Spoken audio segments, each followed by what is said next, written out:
Hello and welcome to Monster Abilities in Pathfinder 2nd Edition Part 4. In this video we'll be discussing Knockdown, Push, and Rend. Knockdown allows certain attacks to not only damage an enemy, but also knock the target to the ground. This works in much the same way as the Grab monster ability that we discussed in Part 1 of this series. When a monster successfully hits an enemy with an attack that includes the words plus knockdown in its damage entry, it does not automatically knock the target prone.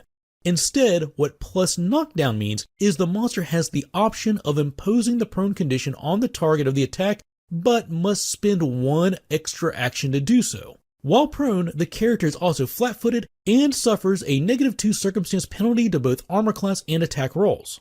The only move actions a person can use while prone are crawl and stand, which immediately removes the prone condition. And while you're prone, you can spend one action on the take cover action and receive the benefits of greater cover against range attacks, even if you don't meet the usual requirements of having an object to hide behind. This grants a +4 circumstance bonus to armor class against range attacks only, but remember, you're still flat-footed also, which imposes a -2 penalty. Meaning, when you are prone and use the take cover action, you receive a net +2 to your armor class against range attacks and suffer a -2 penalty against melee attacks. Also note that this cover bonus while prone only applies to armor class and does not apply to reflex savings throws like with the normal greater cover bonus. So the key to using Knockdown is to remember it costs 2 actions, one to attack with an ability that includes knockdown in its damage entry, and if that hits you can spend a second action to apply prone to the target. This is with normal knockdown, but there is an advanced form called improved knockdown, which works exactly like regular knockdown except it can be used as a free action. So basically when an attack hits with improved knockdown, then in that case the target is automatically rendered prone. Next up we have Push, which functions a lot like Knockdown and Grab. When you see an attack that has a damage entry that says plus push X many feet, it doesn't mean that the target of the attack is automatically pushed back when they're hit. It means that the monster who made the attack has the option of spending one action more in order to apply the push effect. And if they have improved push instead of regular push, then it works just like with knockdown and improved knockdown, meaning improved push can be used as a free action. If the monster does apply the push effect, then the target of the attack is moved back the listed number of feet, which defaults to 5 feet if no distance is listed, and on a critical hit, the amount of distance moved back is doubled. This is a form of forced movement, so the GM determines the path the target follows, which should be legal as long as it's a fairly straight line and each square the target moves through is further away from the monster than the previous square.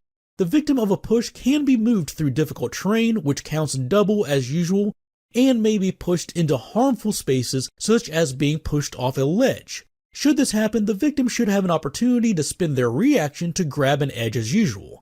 Also, if the pushed victim reaches a space where there are no further legal spaces to move into, for example, they're pushed 15 feet, but there is a long wall 5 feet behind them, they move as far as they can and then they stop. By law, they are not knocked prone, damaged, or moved into an illegal space. But, as always with Raw, the GM is free to impose any of these complications if it makes sense for that particular scene. And the last monster ability I want to discuss here is Rend. When you see an entry for Rend, it's very simple. It's literally just the word Rend and the name of one of the monster's attacks, and without flipping to the back of the book, it can be hard to know exactly what this means. Rend simply means that if the listed attack has been used twice already this turn, and both hit the same target, then the monster doesn't need to make an attack roll for the third attack and automatically deals the listed damage. So, for example, Wolverines have 2 attacks, a jaw attack and a claw attack. And they also have an entry that says Rend 1 action, claw. What this means is during the Wolverine's turn, if it spends its first action to make a claw attack that hits, and then spends its second action to make another claw attack against the same target, and that also hits, then it can spend its third action to automatically deal a claw attack's 1d6 plus 5 damage to the same target without having to make another attack roll and therefore bypassing the multiple attack penalty.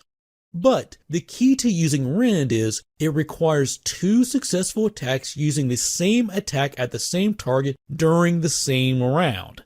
If the Wolverine used one of his first 2 actions on a jaw attack, or if it made a claw attack against 2 different targets, then it would not be able to use Rend with its 3rd action. Before we close, I'd like to take a moment to thank all of my patrons. These videos would not be possible without their continued generosity and support. Members of the How It's Played Patreon community receive special benefits like exclusive content and getting to vote on the topics I cover. Visit the links shown at the top of the screen and in the description if you'd like to know more.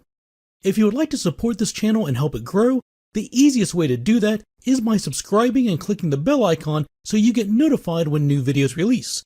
And I can always be reached through Twitter and Facebook too. Thanks for watching, take care, and happy gaming!